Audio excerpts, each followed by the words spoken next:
Let me tell you a truth about money that most people don't want to hear. The fastest way to get rich isn't hard work. It's understanding human emotions.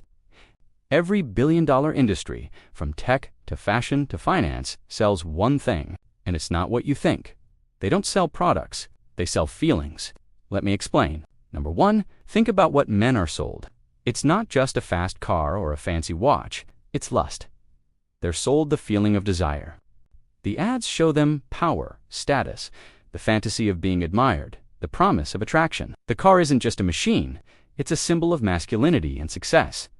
The watch isn't just a timepiece, it's a ticket to an exclusive club.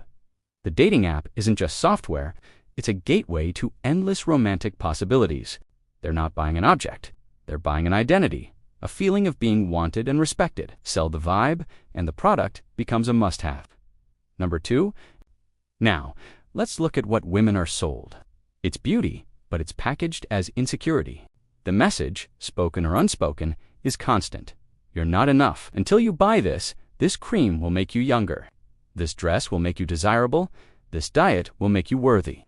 Beauty becomes a business built on the foundation of comparison and self-doubt. The industry creates a problem of flaw. You didn't even know you had it, then sells you the solution. It's an endless cycle of temporary fixes for manufactured insecurities. The goal isn't to make women feel beautiful. It's to make them feel like they need to buy beauty over and over again. Number three, and what about parents? Parents are sold peace of mind. They don't just buy tutoring services, they buy the hope of a successful future for their child. They don't just buy a minivan, they buy safety on the road. Insurance, private schools, security systems, all of these are built on the fear of what if. What if my child falls behind? What if there's an accident? What if they aren't safe? Marketers tap into that deep, primal instinct to protect your family, turning fear into a powerful motivator for purchase. It's not about the product itself, but the peace that comes from believing you've mitigated a risk. Number four, kids are a different story. Kids are sold dreams without the process. They're shown fame without the years of work, success without the countless failures, and the patience it requires. Video games offer instant gratification and a sense of accomplishment. Social media shows them curated lives of effortless glamour. Toys and merchandise sell them a piece of a fantasy world where they can be the hero instantly. They are sold the destination without any mention of the journey, teaching them to desire the outcome but not to value the hard work it takes to get there.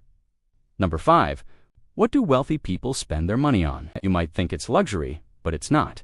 The truly wealthy buy safety. They're not just buying a mansion. They're buying privacy and a secure perimeter. They're not just hiring financial advisors.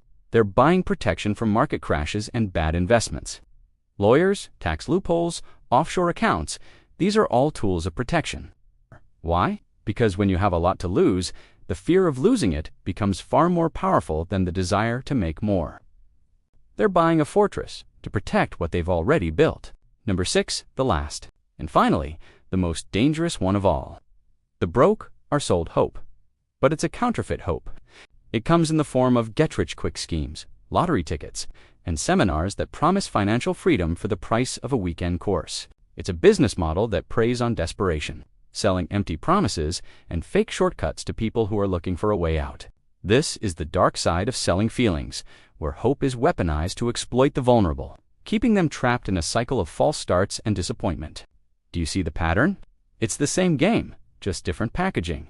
Lust, insecurity, fear, fantasy, protection, desperation. These are the engines that drive commerce.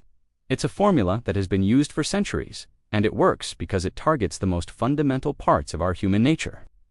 We are emotional creatures, and we make decisions based on how we feel, not just what we think. Marketers know this. They understand our deepest desires and fears better than we often do ourselves.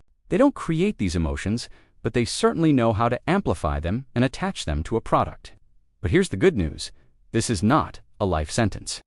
You don't win this game by learning how to exploit these emotions in others. You win by first understanding them in yourself. When you recognize how you are being sold, you take back your power. The manipulation stops working. You start making conscious choices instead of reacting emotionally. This understanding is the key to freedom. Instead of being sold lust, men can cultivate discipline. True strength isn't about external status. It's about internal control, purpose, and building something real. Women can build self-worth instead of buying insecurity. Your value is not determined by a product on a shelf. It's inherent. It comes from your character, your intelligence, your kindness. Instead of being sold fear, parents can practice leadership. You can't protect your children from everything, but you can teach them to be resilient, resourceful, and brave. That's real security. Instead of selling kids empty dreams, we need to teach them real skills. Teach them coding, not just video games. Teach them creative writing, not just passive content consumption. Teach them the value of patience and the beauty of the process. And for those who feel broke and are being sold false hope, the answer isn't a shortcut. It's a strategy. It's financial literacy. It's learning a valuable skill.